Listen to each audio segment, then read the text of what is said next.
Sofia de Mello Breiner ass eng bekannten portugiese Schriftstellerin. Het alleréischt Kannerbuch La Petite Fille de la Mer huet sie 1958 geschrieben. Eng Geschicht, die bis haut immens bekannt an noch immer beleeft ass. Am Aristoteles as lot Geschicht vum Mädchen aus dem Meer an enger adaptéierter Version zum Liewen erwäscht ginn. Patricia Baum. So dat as eng portugiesisch Definition fir Traurigkeit, die bleibt, wann en appes verleiert, wat de gern huet. Eng poetisch an nostalgisch Notion, die een Deel amsteck La Petite Fille de la Mer ass. Ma woch Theme vun der Freundschaft, der Liichtechkeet an der Kantheet ginn hai ugeschwat.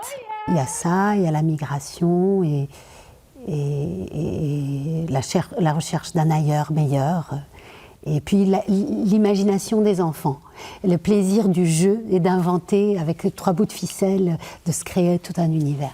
Quand iedereen sich bisschen dran rumfannen, iedereen hat als Kant mal am Speicher gespielt oder mit irgendeinen random Objekten, irgendeine Geschichte erfand und das ist genau das, was ich so schön fand an dem Stück, dass mit allem, was man am Speicher fanden, eng ganz Welt können erfannen. Tu veux qu'on aille sur la montagne? Oui. Allez, on y va. An der Geschicht geht et Jung vun der Erd, den er be Mädchen aus dem Meer trifft. Ze summen entdecken Sophia an de Frankie hier verschiedene Welten, erstossen op ein Köcht aus enger anderer Zeit. La Petite Fille de la Mer gëtt op Lützebäuch an op Franzésisch gespielt. Am Franzésche verkörpert Magali Teixeira Troll vum Sophia, an der Lützebäucher Version spielt Hannah Sophia Lopez. Weil die Mensch viel Spaß und du merkst einfach, wenn du Plötzlich spielst, dass die Leute einfach matt vibrieren und dass sie wirklich dabei sind, weil du einfach so selten viel könnt, dass so Plötzlich gespielt wird. Und an der Hinsicht das ist doch immens interessant. Geschichte soll aber auch visuell in der Strach gehen mit Animationen, Projektionen und Objekten.